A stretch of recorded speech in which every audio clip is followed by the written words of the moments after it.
एक मासूम बच्ची अनन्या अचानक सुन लेती है कि उसका मामा उसका दिल निकालकर बेचने की साजिश रच रहा है। डर के मारे वह तुरंत अपनी बहादुर माँ को फोन करती है। अनन्या अभी अभी अस्पताल से इलाज कर लौटी थी कि मामा वहीं आ धमकता है। सोचती है कि अगर देर हुई तो राज खुल जाएगा, इसीलिए वह उसी दिन वापस अस्पताल जाने का फैसला करती है। माँ को भी शक होता है, लेकिन बेटी कहती है कि उसने इलाज करवा लिया है। माँ को ख्याल आता है कि शायद अस्पताल ही सुरक्षित जगह होगी और वह तुरंत अस्पताल की ओर दौड़ पड़ती है। इसी बीच मामा अनन्या को वार्ड तक ले आता है। डॉक्टर उसे बेहोश करने की तैयारी में होता है ताकि सर्जरी शुरू हो सके। तभी माँ पहुंच जाती है। डर कर डॉक्टर छिप जाता है क्योंकि मामा के सामने कोई बोलने की हिम्मत नहीं करता। मामा अचानक चाकू निकालकर बच्ची को धमकाता है कि सच बोली तो दोनों की जान जाएगी। डरी हुई अनन्या कुछ नहीं कह पाती। तभी नर्स आती है और फीस जमा करने को कहती है। माँ कहती है कि वह पैसे भरकर लौटेगी, पर जैसे ही वह बाहर जाती है मामा बच्ची को दूसरी जगह ले जाता है। जब माँ लौटती है तो अनन्या गायब होती है। माँ चीखती है, अनन्या कहाँ है? रोहित बताता है कि मोहन वर्मा और उसकी पत्नी ने तय किया है कि अनन्या का दिल 3 करोड़ में बेचा जाएगा। माँ विश्वास नहीं कर पाती और कहती है कि अभी तो अनन्या यहीं थी। रोहित समझाता है कि मोहन वर्मा कभी अच्छे इंसान नहीं थे, वे सिर्फ पैसे के लिए अनन्या का इस्तेमाल कर रहे थे। माँ अब सच्चाई मानने लगती है और गुस्से में कहती है कि जिन पर भरोसा किया वही दुश्मन निकले। सबसे जरूरी काम अब बच्ची को ढूंढना है। वह अपने आदमियों को अस्पताल घेरने का आदेश देती है। इधर डॉक्टर बच्ची को सफेद कपड़े में लपेटकर मृत दिखाने की कोशिश करता है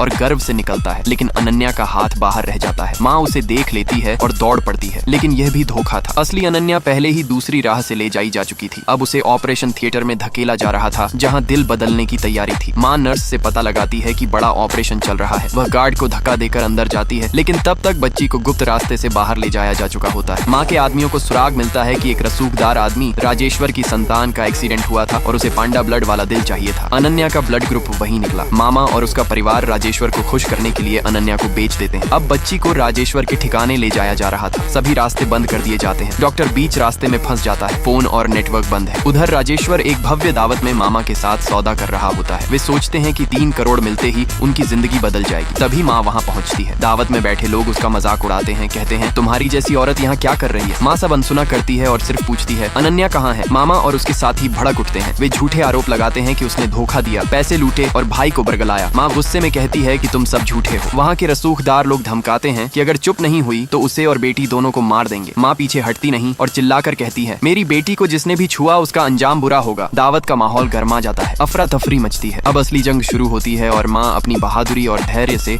अपनी बेटी अनन्या को बचाने की तैयारी करती है।